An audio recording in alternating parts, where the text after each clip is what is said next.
Hi everyone, greetings from Civil Engineering Department, Savita Engineering College. Our subject is Environmental and Agriculture.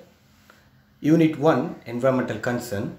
The first chapter is Environmental Basics for Agriculture and Food. So agriculture and the environmental, almost 95% of human population, protein and calories are obtained from the traditional agriculture. Crops. The world's food is provided by only 14 crop species. The 6 crop provided greater than 80% of the total calories. So we have two types of crops. Number one is cash crops. It's grown to be sold or traded. For example, jute and oil seeds crops. The second type is substance crops.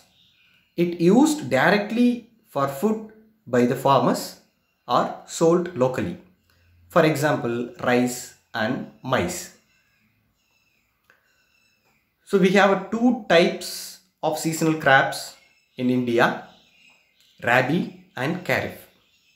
So Kharif crop having two different types, Kharif 1 and Kharif 2. So it both overlapping. So many are grown in all season. The crops are divided into cereals, pulse, fiber crops, oil seeds, root crops, vegetables, spice crops and fruit crops. The major crops rice and maize are grown in all season, whereas only wheat is grown in Rabi season, that is rain-fed and irrigated. And also barley and corn in Rabi season, lentil, cashew, chickpea, black gram and all pulses grown in Rabi season.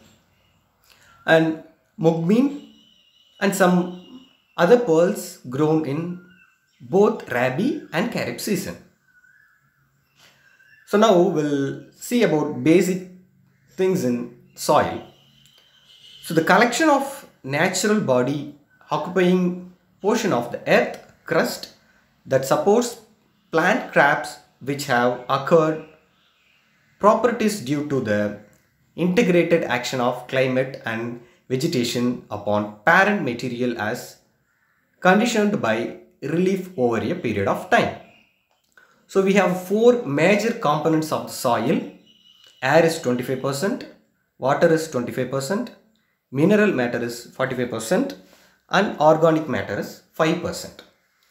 So we have 5 types of soil at a particular site, depends on soil forming factors. Number 1, parent material, 2, climate, 3, topography, 4, living organism, 5, time. So now the soil fertility, it's referred to the capacity of a soil to supply the nutrients and physical properties necessary for the plant growth. So here the pie chart shows 25% air, 45% mineral, 25% water, 5% organic matters. So here the layer of the earth crust, Erosion, loose and partially decayed organic matters. Next to that, Erosion, mineral matter mixed with some humus. Erosion, light colored zone of leaching. Erosion, accumulation of clay from above. Erosion, partially altered parent material. And final, inside near the core is unweathered parent material. So and also we need to add about the soil, a high quality soil has all the nutrient element, a physical structure conducive to plant growth and high organic matter content. And also the organic matter includes dead, partial or completely decomposed crop or plant and animal remains, forest litter, leaves, twigs, etc. This organic matter is the storehouse of nutrient and it provides good structure And also, good structure is key to soil fertility. When the organic vegetation is cleared, soil becomes exposed to more sunshine and oxidation results. And also, rapid oxidation results decline in organic matters. The soil begins to lose fertility, and the soil also lose fertility through surface and surface runoff of dissolved nutrients. So two things in soil we need to know about: plowing and erosion. So plowing is the shattered soil uniformly with partial to complete inversion, and also the plowing is open the soil to erosion even more than removal of the original vegetation. The erosion is the wearing away and transpiration of land surface by running water, wind, ice and other nutrient agents. And also the soil loosened by plowing can blow by wind when dry wash away with rainwater. The plowed land lose upper layer containing the most fertile organic matter. The soil organic matter present in the soil, the more vulnerable soil is to further erosion. And finally, once erosion starts, the process can easily accelerate. So we are seeing tillage operation in soil to receive the crops. This is a basic step we need to do before agriculture. So this is erosion, soil erosion due to rain, flood.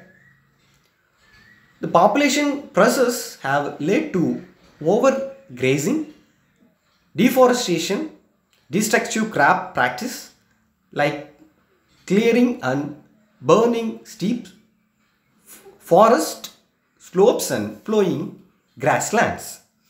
All these activities degrades or remove natural vegetation, causing the overlying soil to become much more susceptible to the destructive of erosion.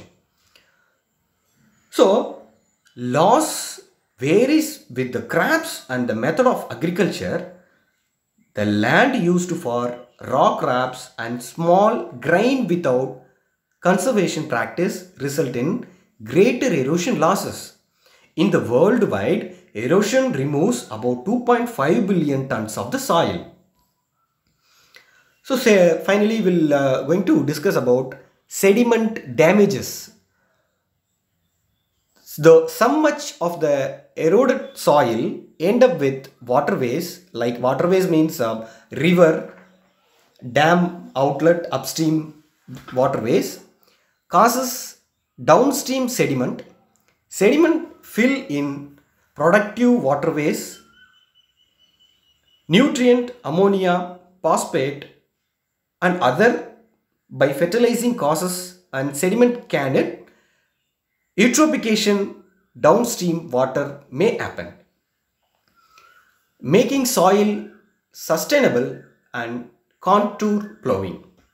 So we need to do a plowing. One way to counter soil erosion is to promote new soil formation. Another way to counter erosion from plowing in is counter plowing. The counter plowing, the land is plowed along the counter perpendicular to the slope and as much in the horizontal plane as possible. Counter plow is the single most effective method for reducing soil erosion losses. So this is the counter plowing shows in hilly region as well as plain region. Wind breaks in between the land agriculture crop lands. Making soil sustainable, we need to mix strip, terracing, rotation, no tilt agriculture. Other practice that can aid in the sustainable of soil includes mixed crop, strip crop, terracing, crop rotation. It makes to crop good crop and good yield. An even more efficient technique to slow erosion is to avoid plowing altogether. No-till agriculture or conservating tillage is a recent form of combination of farming practice that include not plowing the land using herbicides to keep down the weeds. And also in no-tillage agriculture, the agriculture land is to left upplowing most years. So we are seeing here a mixed crop. So one row is, example, one row is meat, second row is maize, and the third row may be chili or something, oil seeds. So steep terracing. So here the second picture we are mostly used in the hilly region. So the first picture is strip cropping. Second picture is slope cropping. Conservation tillage, first crop. Second picture, no tillage crop. So finally, another topic is there, mulching. So mulching plant residues or other material are left to cover the surface and allowed to decay in place. Besides soil conservation and tillage suppresses and controls the weeds. It gives reduced soil and water losses, reduce traffic operation over the field, reduce the use of fuel, reduce soil compaction, it increase profit also. Approach to sustainable agriculture. The population pressure and the available of arable land are the most important factors determining sustainable of agriculture.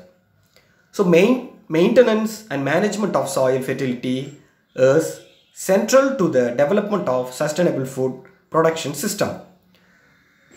The best approach to sustainable agriculture involves a combination of different kind of land use as number one, use best agriculture land of crops and poor land for pastures and rangelands. The final, avoid using best land for grain production for animal feed. So hope we could understand about the environmental basics for agriculture and food. Thank you.